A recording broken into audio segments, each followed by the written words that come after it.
Hello besties, welcome to my YouTube channel. I know it's been a long time coming, but look at us. Who would have thought? Before we start, go pour yourself a glass of wine, go crack a Diet Coke, whatever it may be, and come sit down and get comfy because we have a lot to unpack here. I posted a question box on my Instagram story asking you guys to drop your questions from Love Island, like a Q&A for YouTube, since there are a lot new followers since my season of Love Island USA season 3 has dropped on Netflix. So whether you're an OG and you kind of already watched the season when it was live, or you're new here, welcome. I love you all, and let's get into it. Just to kind of introduce myself, hi, my name is Shannon St. Clair. I was on Love Island USA season 3, as well as the Challenge USA season 1. I am a Pisces. I am 27 years old. The show aired 2 years ago when I was 25. So one of the big questions that I got asked was, how the hell did you get on Love Island? Were you casted? Did you apply? And the answer to that is I was actually scouted through a guy named Ian. His Instagram is Ian Casting. I'll put it there on the bottom for you guys. But basically it was during COVID and I got an Instagram DM and I had around 28,000 followers at the time, and he had reached out and said, you'll be perfect for this show. I, at the time, thought that it was fake. I could never even see myself being on a reality TV show. I was like, why do they want me? I felt like maybe he was trying to steal my information. I had no idea. So my best friend Tommy was like, oh my God, you have to do it. I'm gonna fill everything out for you. And I was like, go ahead. Like, if this is something that you want to entertain, you can kind of do it, but I have really crippling anxiety, so I don't want anything to do with it, right? I kind of just like shut it away. So Tommy was filling out my paperwork, and one thing led to another. I had an interview. I then made it to the next round and the next round and the next round, and then it was time for blood tests, background checks. I had to do a personality test. There are a lot of parts into the show.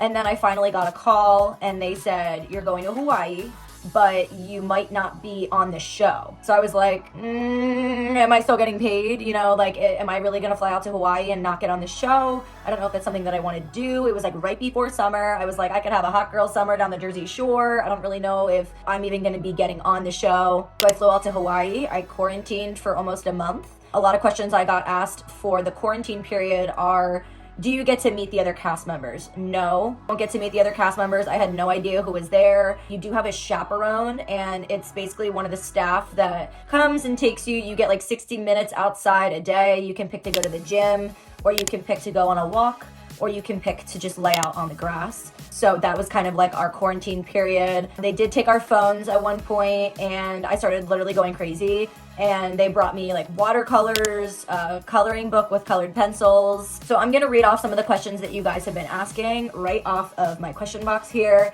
Another question is, aside from the text, what else is accessible on the phones you have on the show? So the phones didn't have the time. A lot of people were also asking, what time did you go to bed and what time did you wake up? We did not have any concept of time while we were filming. All of our phones had different dates and different times on them. I think my phone said it was like Christmas and someone else's said it was April. So a lot of times when you see us emotional or in a bad mood, it's mainly because we are absolutely exhausted. The one time I did know what time it was because one of the producers like yelled at us and said like, it's 4 o'clock in the morning, go to bed right now. And we were like, oh my God, like it's 4 o'clock in the morning. And then they usually wake us up around like sunrise. So when you see us, we are actually running on 0 sleep. I felt delirious half the time I was filming. Another question is, do you really bring all your luggage in that one suitcase? No, we don't. That is just for the show. I think I brought 2 suitcases and like a duffel bag. That suitcase that has your name on it, that's actually not our suitcase. We don't get to take that home. So when you see the Islanders rolling out the suitcase, there is nothing inside of it. It's just for TV. What was the worst part of being on the show? I would say not having contact with my family and friends. There was a lot of times where I was super homesick and I wanted to call my mom, or I wanted to check in and see how, you know, someone in my family was doing, and that's not allowed. You can't have any contact with the outside. Another downside to being on the show was not being able to sleep that much. I need sleep to function, and when I don't get sleep, I'm a raging bitch. So that was probably another downside to being on the show.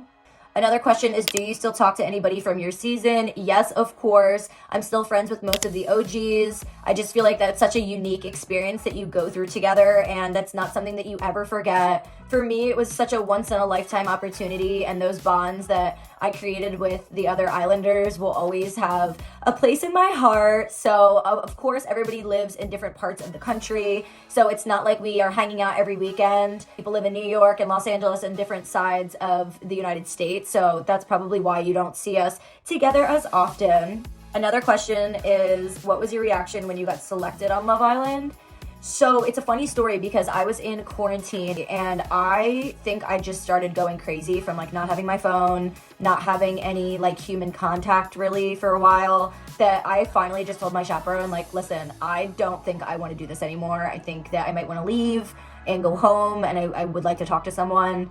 And so during that moment, I actually got called down the next day, and I sat in front of the producers and they were like, we appreciate you so much for coming out and doing this for us.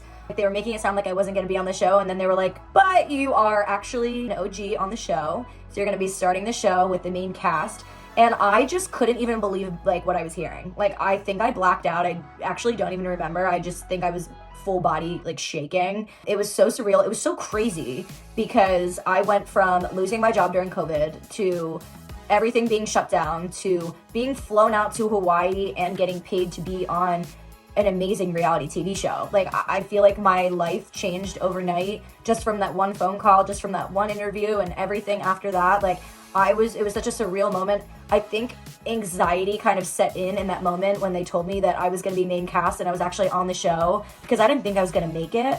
It was so emotional. It was just, I just wanted to celebrate. Like, it was absolutely so nerve-wracking as well. I remember I overnighted a bunch of like Fashion Nova Princess Polly clothes to my hotel room in Hawaii once I found out I was an OG, because I needed a couple more outfits to go into the villa with. What's the biggest lesson you learned about yourself after being on the show? I would say the biggest lesson that I learned while being on Love Island is to not give certain people a reaction, or to not give my energy out to people that don't deserve it. I felt like I always wanted to get my point across, and I always wanted to stand up for people on my show. I'm a very loyal friend in my personal life as well as when I was on the show. I feel like certain people that can't speak for themselves, like, I'm going to be the one to speak up and say something. That's just how I was raised. That's just how I am as a person.